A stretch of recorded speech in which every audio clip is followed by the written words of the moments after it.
Fubuki never imagined that after all her efforts to recruit Saitama would end in total failure, yet the old man before her easily won him over with just a box of premium beef.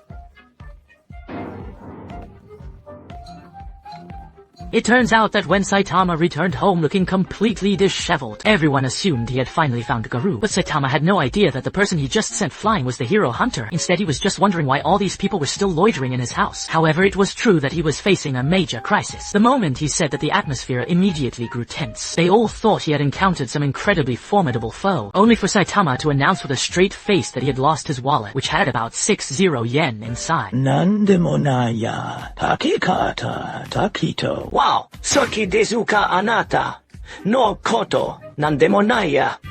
Oshitano, I just know good bad.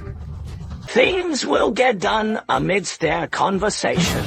Fubuki happened to return at that moment, and she was carrying the napa cabbage that Saitama had been so worried about. However, faced with Fubuki's scolding, Saitama didn't feel the least bit guilty. Instead, he was only thinking about having hot pot for dinner. Just then, Genos suddenly sensed someone approaching at high speed, considering that most of the people present were already injured, and that Fubuki is no match for anything demon level or above. Plus the fact that Sensei was devastated by the loss of his wallet, Genos concluded that King was the only one left capable of fighting.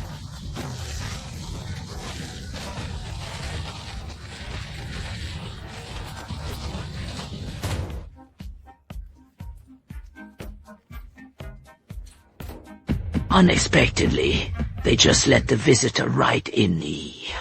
However, this person wasn't an enemy, but rather the doctor who modified Genos. He had received a distress signal a short while ago, and decided to come and check on the situation in person. Upon learning that the bald man before him was Genos' master, Doctor wanted to have a word with Saitama, but Saitama was annoyed by the crowd in his room, and told everyone to leave and head home. That is until the doctor presented a luxury beef gift set, and suddenly he was in no hurry to kick them out. Fubuki didn't expect Saitama to be so easy to win over, but since they're having beef, how could they go without some red wine?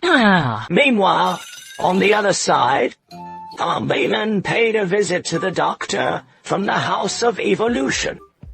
The doctor never would have guessed that the only successful subject of the Immortal series he created would end up becoming a hero after destroying the lab and escaping. But Zombieman couldn't believe the House of Evolution was truly gone. In theory, as long as the doctor lived, it could be rebuilt indefinitely. But the real reason was that he had witnessed a power far more terrifying than artificial evolution. He calls this power the limiter. Due to physical differences between species and individuals, there exists an insurmountable ceiling having power that is too immense, can place a heavy burden on the host or even lead to mental breakdown, or cause them to lose control, much like monsters that have lost their humanity. Thus, every living being grows within a range that ensures they retain their sanity. This growth restriction is what's known as the limiter. Takes class heroes like Terrible Tornado, for example. They are born with immense natural talent, essentially having a much higher limiter. External factors such as the intense desire for transformation, scientific modification or monsterization are physical processes of becoming a different species, which effectively resets one to a new limiter.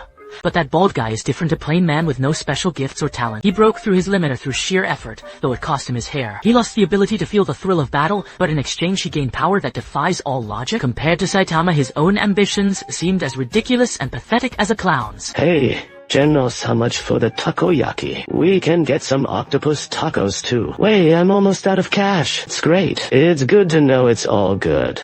Meanwhile, the battle on Garou's side is far from over. After that series of exchanges, he has already seen through the movements of the two monsters. He is now fully confident in his victory. However, as fate would have it, the unexpected occurred. Tario was unexpectedly captured by another monster. Just as Garou's attention was momentarily diverted, Royal Ripper and Bug God launched a sudden fierce onslaught. Caught off guard, Garou was slashed and collapsed to the ground. After sensing that his breath had seemingly faded, the two monsters took Tario back to the Monster Association. Gyoro didn't seem to care much about this outcome, and his current focus is on the impending arrival of the S-Class heroes. He ordered the monsters to prepare themselves for the coming conflict. He plans to assign each monster an opponent whose abilities they can naturally counter. Later, Tario was thrown into a cell, where the previously kidnapped boy was also being held. As the son of the Hero Association's executive sponsor, the boy is convinced that the S-Class heroes will come to his rescue. However, the monster guarding them is utterly dismissive. They knew from the start that the S-Class heroes are absurdly powerful, so they gathered monsters of S-Class caliber and beyond, especially the dragon-level executives. Each one possesses a strength that borders on the miraculous, as if they were masterpieces crafted by the gods gods themselves. Therefore, anyone who dares to attempt a rescue will not escape. Even the S-class heroes will meet their end. That's the main summary for the latest chapter of One Punch Man. Now let's cover some additional lore and details. This episode features many characters from the Monster Association such as Rhino Wrestler. His disaster level is roughly between Tiger and Demon. His physique and legs have been trained to be incredibly powerful. Dragon level,